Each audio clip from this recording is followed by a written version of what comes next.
What a weekend we just had in sports. This past weekend was one of the best sports weekends that I can remember in a long time. The NFL, great, like they always are. The NBA playoffs, they continue to be phenomenal over the weekend. College football. Now, who really cares about college football? I haven't watched one play of college football this season, and I doubt I will. The NCAA had a prime opportunity to make this one of the best college football seasons ever, and they found a way to mess it up. Today, what we're going to do our weekly What's Real, What's Fake. And for those of you that are new to the channel, and there are a lot of you guys, we had a great weekend over the weekend in terms of new subscribers, so I appreciate all the support from you guys. But for those of you that are new to the channel, every week on Tuesday, sometimes on Wednesday, I upload a video on all the headlines or the Twitter conversations from the past weekend. And I determine what's real and what's fake. We're going to start with Anthony Davis in the NBA.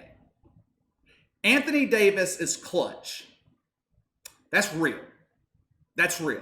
I've been hard on Anthony Davis. Part of that is because of the way he left my New Orleans Pelicans.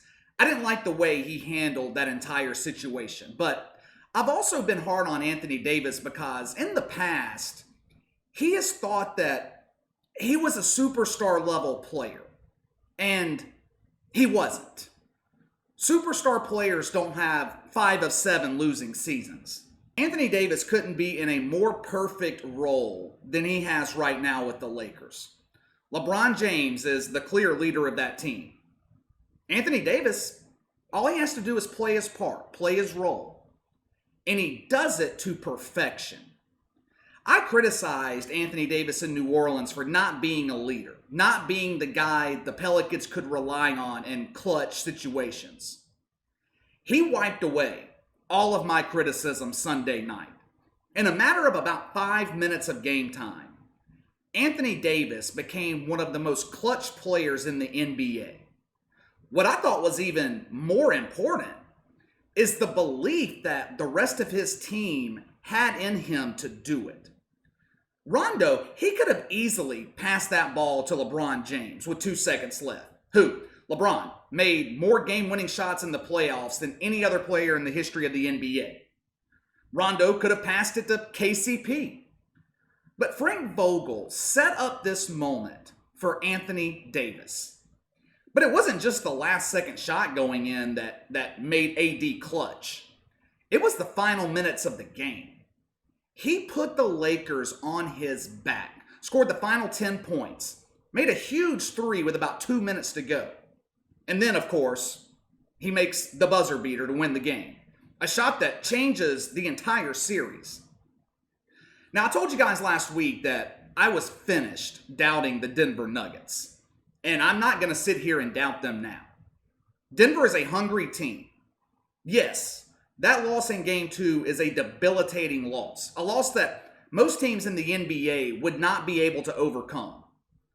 But if there's any team in the NBA that can overcome it, it's this Denver Nuggets team. We've already seen them twice come back from being down 3-1. They pulled an upset over the Clippers, who I believed was the best team in the league. So this series, the Western Conference Finals, is far from over. But if the Nuggets don't find an answer for Anthony Davis, and let's be honest, right now AD is the best offensive player in the NBA, so I don't think there is an answer for him. But if Denver can't find a way to at least contain him, stop him from going off for 30-plus points every night, then this series is over. All right, up next. Dak Prescott and the Dallas Cowboys saved their season Sunday with that comeback win against the Falcons. Fake. We all know starting out the NFL season 0-2 is disastrous for a team's playoff hopes. So in that sense, I guess the Cowboys averted a little bit of disaster on Sunday. And I know fans of the Dallas Cowboys, you guys are all ecstatic right now with that comeback win over the Falcons. I get it. But I hate to be the bearer of bad news. But there are real problems in Dallas. Matter of fact, the Cowboys didn't win that game. The Falcons lost that game. Either the special teams coach in Atlanta needs to be fired, or they need to release half of the onside kick coverage team. That was absolutely inexcusable. Why? Why would the Falcons special teams watch the ball, wait, and then let it roll 10 yards, then try and recover it? They didn't have to wait for it to go 10 yards to jump on the ball. The Cowboys did. It made no sense. That was the worst play thus far of this NFL season. I thought Jerry Jones fired Jason Garrett after last season. I'm pretty sure he did. I remember talking about it on this channel. Watching that game on Sunday, I couldn't tell. It looked to me like Jason Garrett was still calling plays for the Cowboys. I don't know what the hell Mike McCarthy was thinking the majority of that game, but it wasn't good. It wasn't effective. He called 2 fake punts in his own territory, and both of them failed. Now, the first one wasn't executed properly, but the second one just didn't make any sense at all. Plus, the Cowboys have one of the worst special teams units in the NFL. This isn't like Sean Payton in New Orleans calling trick plays on special teams with the Saints, who are the best in the league.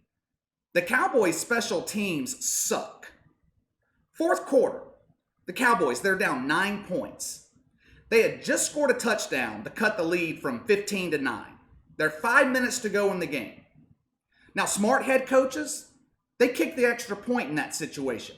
Make it a 1-possession game, 8-point game. Not Mike McCarthy.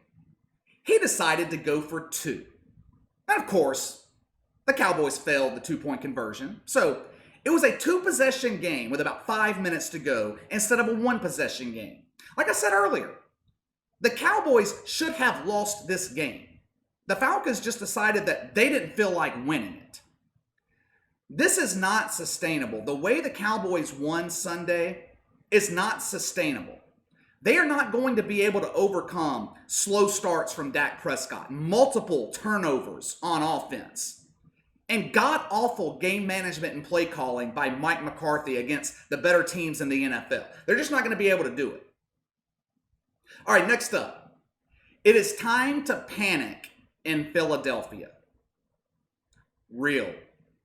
I believe I talked about this in this segment last week, and at the time I decided it was not time to panic. I have changed my mind.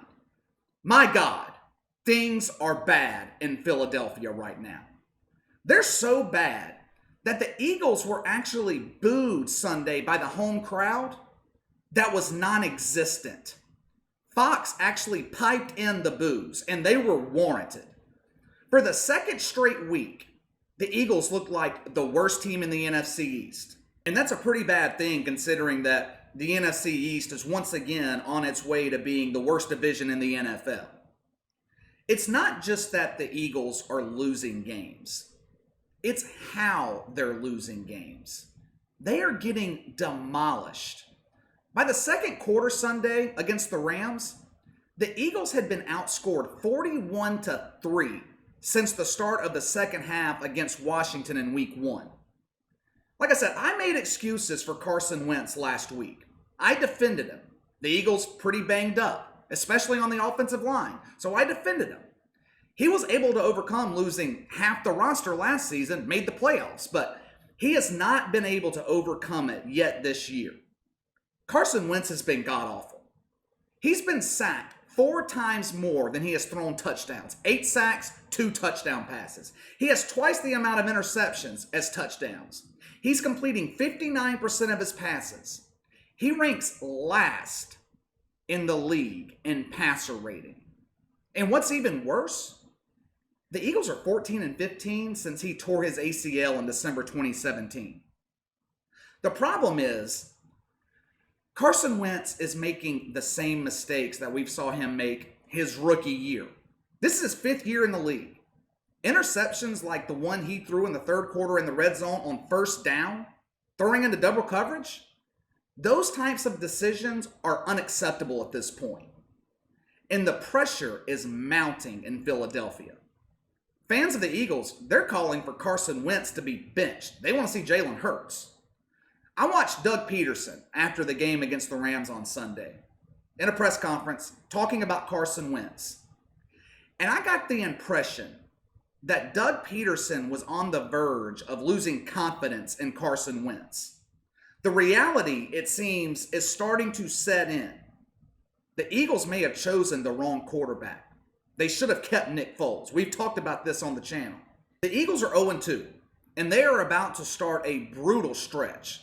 They play the Bungles next week, and I would say that's a guaranteed win, but the way the Eagles have played so poorly the first 2 weeks of the year, I'm not even sure they'll beat Cincinnati. Then they've got the Niners, the Steelers, the Ravens, Giants, Cowboys. Philadelphia's in trouble. There's no consistency on this team. The defense is god-awful.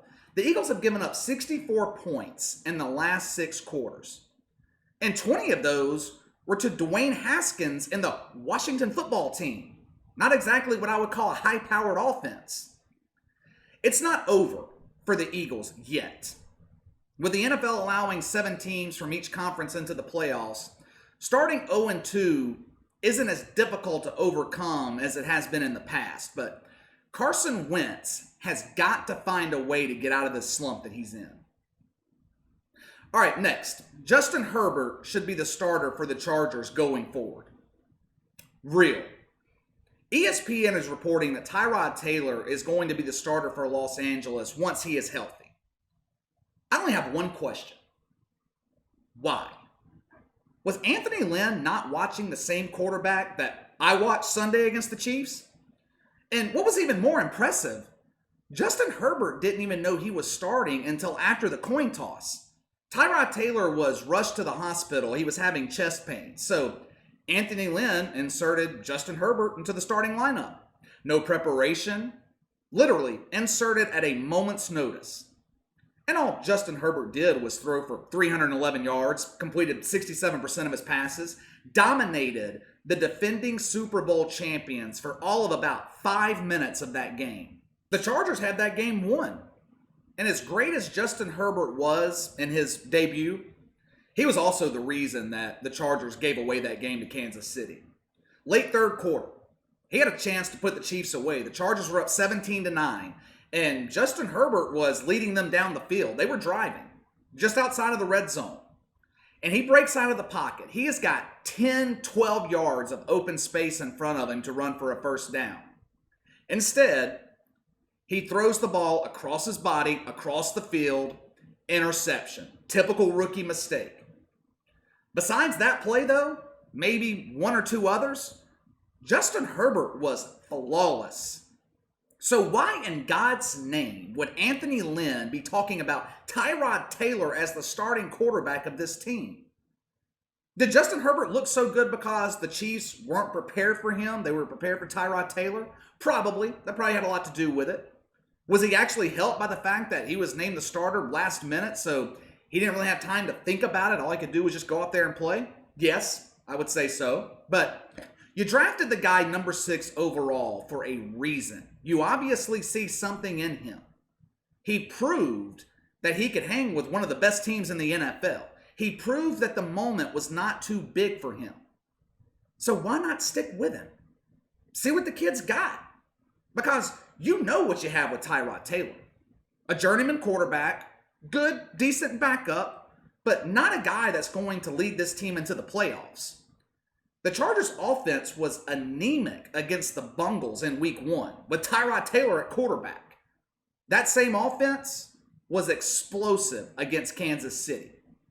The only thing different, Justin Herbert was under center. It makes no sense at this point, to me anyway, for Anthony Lynn to begin a quarterback carousel in Los Angeles, put Tyrod Taylor back in, 3-4 weeks later, you're going right back to Justin Herbert because Tyrod Taylor can't get the job done.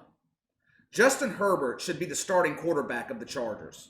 All right, that's all for today. Hit that like and subscribe button for me. Click the notification bell to receive all notifications from the channel. Leave me a comment in the section below. Tell me where I am wrong. Is Anthony Davis not the best offensive player in the NBA? Do you think the Cowboys saved their season with the win against Atlanta? And should Justin Herbert be starting for the Chargers? Let me know your thoughts. You can follow me on Twitter at KC_BTL84. Have any questions, a topic you'd like me to discuss, you can email me at BTLKC84@gmail.com. I'll see you guys next time.